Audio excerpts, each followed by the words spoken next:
This interview is for information only and should not be considered as investment advice or a recommendation to buy shares in the company featured. Welcome to this Stock Box interview.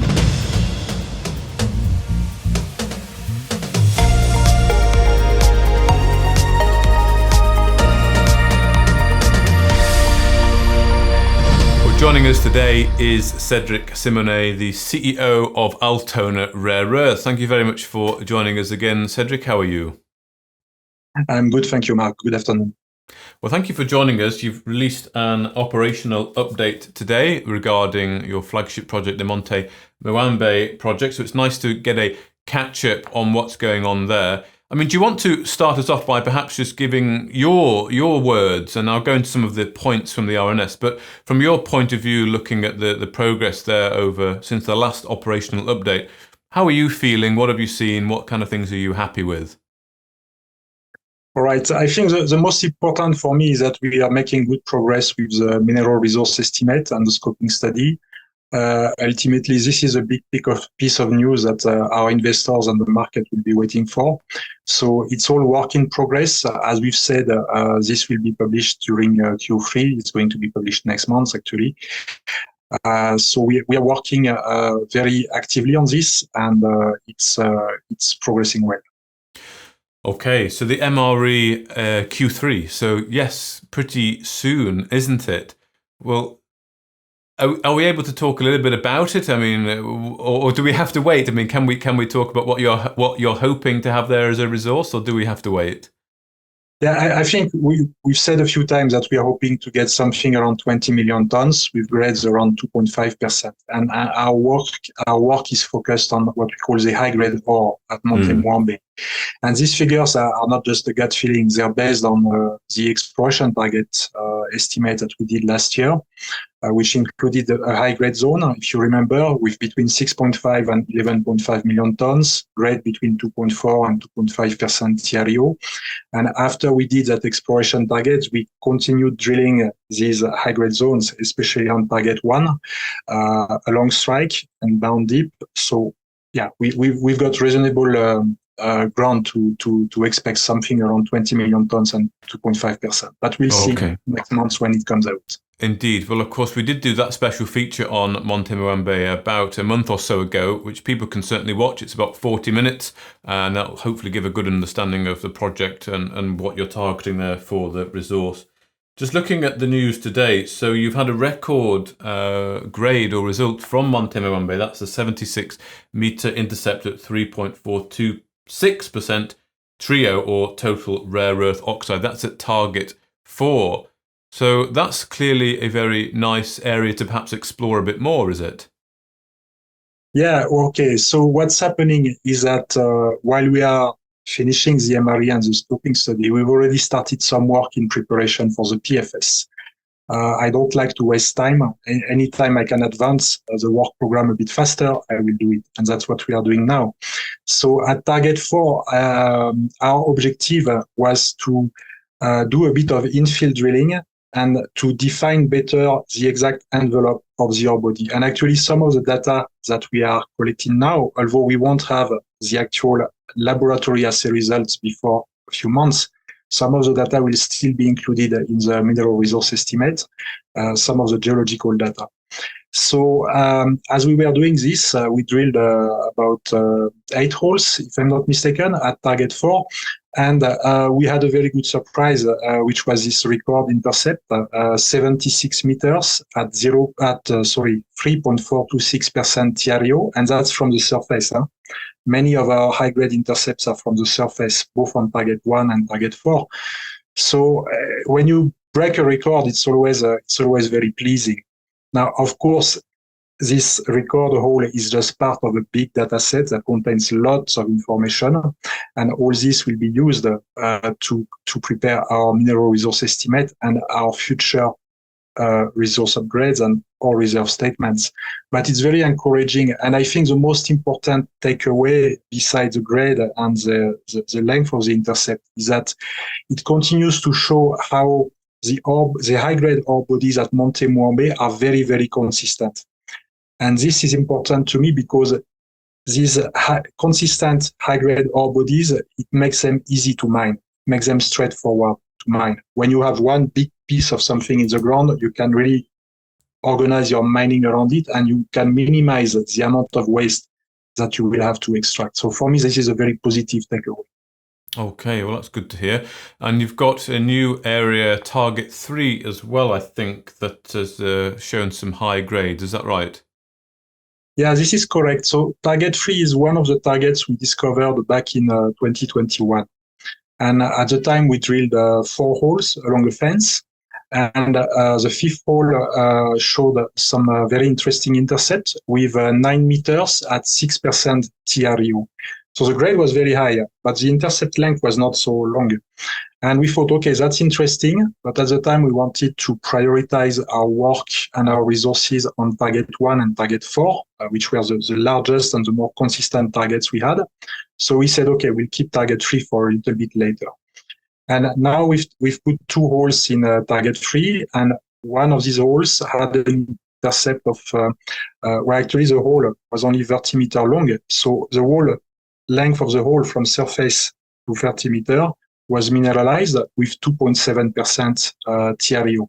So that's very good because it's showing us that first, this particular target might have some meat, and we're going to have to do more work on it, which we are now planning.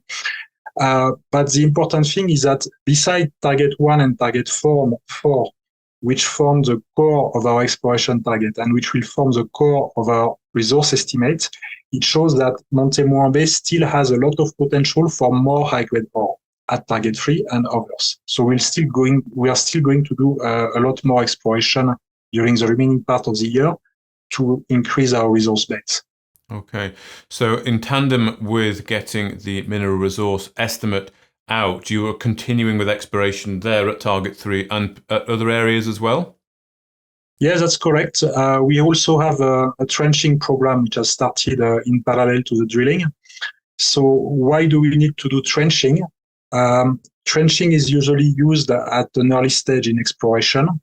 But in our case, a lot of the ore bodies are dipping at an angle or more steeply dipping, but they outcrop at the surface. That's why we get intercepts from the surface. But it's important for us to know exactly where are the contacts between the ore bodies and the waste at surface level. And this is what we are going to do with this trenching on Target 1 and on Target 4. But we are also going to use the same technique to test some other targets. We are going to do trenching at Target 3 to get more information there, and also on some new targets which were identified from the soil sampling surveys, the soil geochemistry, and from geophysical anomalies. Okay. So there's still a lot of exploration to be done, even if we get that 20 million at 2.5%, we already know that this is already a decent size for a rare earth deposit to be turned into a mining operation as far as tonnage and grade is concerned. Mm-hmm. But still, we are looking how we can increase the resource base for the high-grade ore. Okay, and this trenching that will go on, that won't necessarily affect the resource, will it? Will that go more towards the scoping study and understanding the geology and how to mine it? No, we already have all the data we need for the resource estimate. Mm-hmm. It's just that because we did this drilling in July during the time that Snowden of TREO, our consultant, was working on the resource, we were able to send them these last-minute data. But we already have all the results we need for the maiden resource estimate. So any exploration, any new data that we gather now are going to go into upgrades of the resource estimate, which will be done during the PFS, the Pre-Feasibility Study, and also in the preparation of the ore reserve statement, which will go with the Pre-Feasibility Study. Okay. Which is another level. Well, it certainly does sound like you are thinking ahead quite a lot. There's not going to be any point in time that I can see at the moment where things are going to get a bit static with the company. You're already looking very far ahead to the PFS there, and the data you can gather today from this trenching work. You've already got the information you need for the MRE, so any other data will feed into that PFS later on. So you're expecting the next big bit of news is going to be the MRE, and you're expecting that fairly soon. I think you had a competent person visit the site as well. So is that nearing completion? Yeah, this is correct. When you do a mineral resource estimate, the JORC certified, one of the requirement is that you must have a competent person who visits the site. This competent person visit has taken place in the beginning of August already, so that's done. We've ticked that box. Snowden TREO is a very, very serious consultant. Their standards are higher than other consultants. So they are a bit tough on us. They ask us to produce a lot of information on our quality control, on our SOPs. Fortunately, we are very well prepared since the beginning of our work. So there's a lot of exchange of information with Snowden TREO at the moment about this, but it's all going well and it's all going on schedule. Okay, well, it's good to hear they want more detail. That's a good thing. That'll only make a stronger case. Just a final question, Cedric, if people are perhaps wondering, if this mineral resource estimate comes in line with what you're hopefully expecting, which is 20 million tonnes at 2.5% TREO, what does that mean for the project? Does that significantly de-risk it? I don't want to use the word guarantees that you'll have an operational mine, but does it more take it down that route? All right. So we've done a lot of benchmarking. We are lucky because there are some of our peers who are working on carbonatite rare earth projects elsewhere in Africa and also on other continents like Australia. So there is a lot of recent definitive feasibility studies that have been published. And what we can see on these DFSs, what we can see on their ore reserve statements, what can actually be mined on these projects, is that the size and the grade of the reserve statement is usually between 20 and 30 million tons. The grades vary a lot, between 1% and 4%, but the average is somewhere around 2.5%. So with 20 million tons at 2.5%, we already know we have something which is of the size and grade that can work. But the grade and the tonnage is not the only important characteristic for a rare earth project. Rare earth projects are very complex. There are many different parameters you have to look at. Every project is different. You cannot just compare your project with that other project and say it's going to be the same. No, it's going to be different. So for us, the next big, so far, everything looks good with Monte Muambe. The location is good. The grades, the potential size to be confirmed with the MRE, but it all looks good. The geometry of the ore bodies is very good because it's favorable for a simple low strip ratio open pit method. So all looks good. What we need to work more on right now is the metallurgy. We are doing some metallurgical testing as part of the scoping study, but what I'm expecting is that we will need to do a lot of metallurgical testing in the early parts of the PFS, and which means we will start to do even more metallurgical work later during the course of the year. Okay. So that metallurgical part is very important because it has impacts on the CapEx, it has impacts on the OpEx, and it also impacts it also determines the type of product that will come out of the mine. Will it be a concentrate? Will it be a mixed rare earth carbonate? Will it be a partly separated product? And that will determine the sort of price we can get for our products and also how we will position ourselves in the value chain for rare earths.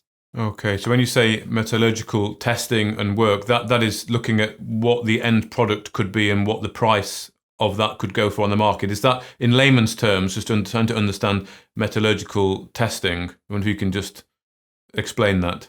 Okay, so basically when you do mining, you dig rocks out of the ground, and then you have to process these rocks to extract minerals of value. So the science or the art of taking the minerals out of the rocks, that's what we call metallurgy. And there are different steps. So usually you start with breaking the rock and grinding it, putting it through a ball mill, for example, to reduce the size of the particles to small particles, which can be more easily separated. And then you have many different methods you use to produce a concentrate, which is the first stage of separation. You can use flotation. You can use magnetic separations. You can use gravity separations. There are many different methods. And once you get the concentrate, when we talk about gold, we talk about one element. When we talk about rare earths, we talk about 15 elements for those that are present at Monte Muambe. So to separate all of them, it's a very, very complex process. But what we hope is that at Monte Muambe, we will be able to separate at least the most important in terms of quantity and in terms of value. And these are neodymium and praseodymium. Okay, perfect. This. That's explained that very well. So will you be looking to start that work at some point in the near future, that testing work?